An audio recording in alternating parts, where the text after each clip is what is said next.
আসসালামু আলাইকুম ওয়া রাহমাতুল্লাহি ওয়া বারাকাতুহু। সম্মানিত দর্শক ও শ্রোতা, আজকে আলোচনা করব সালাতুত তাসবিহ সম্পর্কে। সালাতুত তাসবিহ নফল নামাজের মধ্যে একটি অন্যতম নামাজ। এই নামাজের অনেক গুরুত্ব হাদিসে বর্ণিত হয়েছে। এই নামাজ আদা করলে বিগত জীবনের সমস্ত খাতা গুনাহ মাফ হয়ে যায় এবং অনেক সওয়াব হাসিল হয়।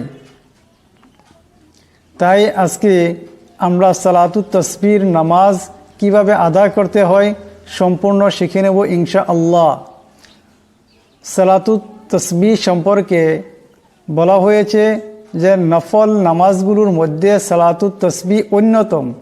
সালাতুত তাসবিহ নামাজের ফজিলতের মধ্যে অন্যতম হলো বিগত জীবনের গুনাহ মাফ হওয়া ও বিপুল সওয়াব লাভ হয়। এই নামাজের ব্যাপারে হাদিসে অনেক ফজিলত বর্ণিত হয়েছে।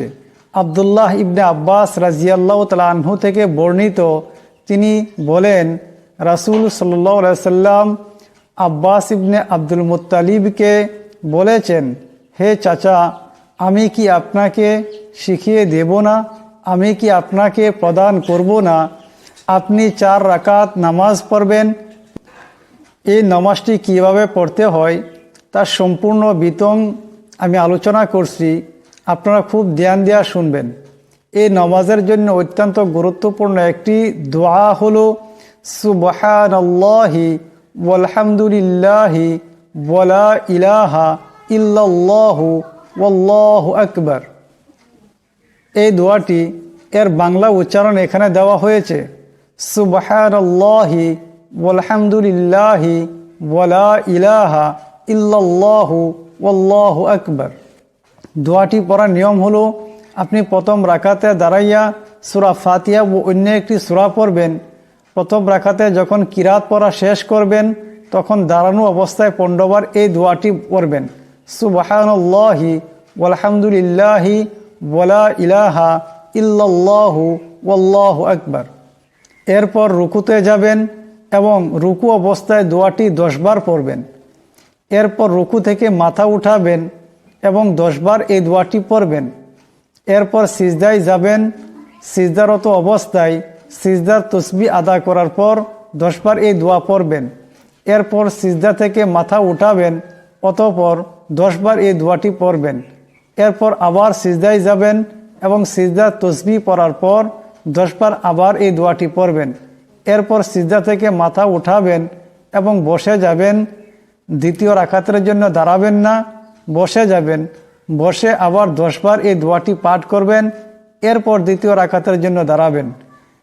এখানে হয়ে গেল 75 বার। এমনভাবে 4 রাকাত নামাজকে আদা করবেন। 4 75 300 বার হয়ে যাবে।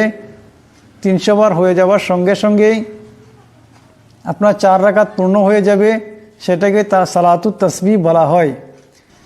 এই সালাতুত তাসবিহ সম্পর্কে বলা হয়েছে, যদি আপনি প্রতিদিন আমল করতে পারেন তবে তা করুন, আর যদি না পারেন তবে প্রতি জুমাবারে একবার করুন। যদি প্রতি জুমাবারে না করেন তবে প্রতি মাসে একবার করুন, আর যদি তাও না পারেন তবে জীবনে একবার হলেও পড়ুন। আমার প্রিয় বন্ধুগণ, এই নামাজটি অনেক গুরুত্বপূর্ণ একটি নফল ইবাদত, নফল নামাজ। তাই আমরা আমাদের জীবনে কমসে কম একবার হলেও এই নামাজটি আমরা শুদ্ধ করে পড়ে নিব। আর মনে রাখবেন, যদি কোনো বুঝতে অসুবিধা হয়েছে কমেন্ট করবেন, কমেন্টে উত্তর পেয়ে যাবেন। এবং এই নামাজটি পড়ার অন্যান্য আরও বহুত সূরত রয়েছে, তার মধ্যে থেকে একটি আমি সূরত বলছি, আর এইটাই হলো উত্তম সূরত।